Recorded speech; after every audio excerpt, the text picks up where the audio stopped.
they have a very loose gag reflex, you know. So some of it is what you're born with. But the other thing is that there are some things that you can do.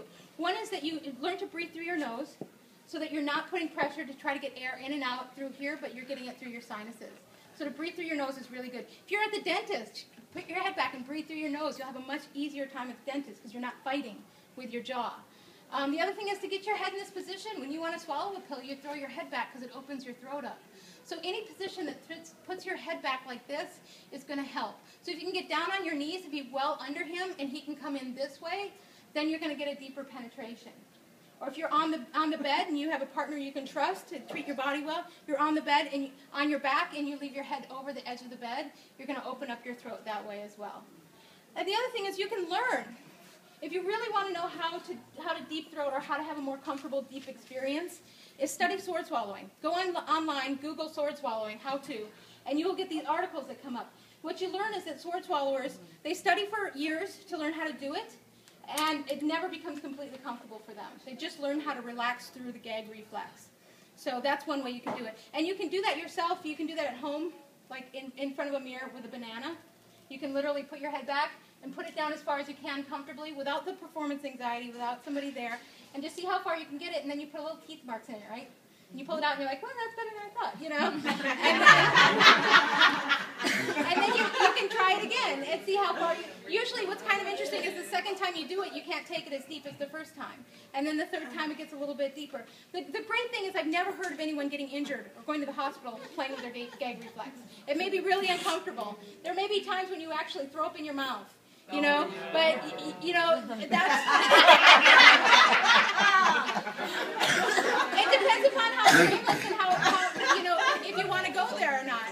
So it really is, you know, something you can play with but and not worry about getting hurt. And the other thing is, when you see, like today when you look at porn films, like porn films are more and more extreme than they've ever been.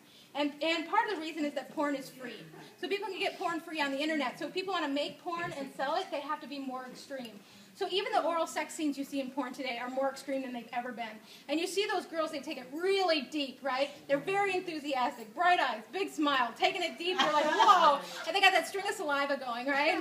They got, like, it's very enthusiastic and really hard. And a lot of times our partners will look at that and they'll be like, that looks pretty good. Why don't we do that, you know?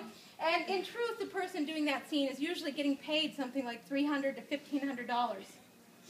So I always say, you can say to your partner, you pay me $1,500 and I'll go to work. Let's do this, you know? I got bills to pay. But I'm being funny, but I say it that way because, you know, watching porn and thinking your sex is going to be like that is like watching the Giants play and thinking your football game is going to be like that. It is. These people are professionals. They are people who have skills, who have certain feelings around sex, who are able to put it on and take it off.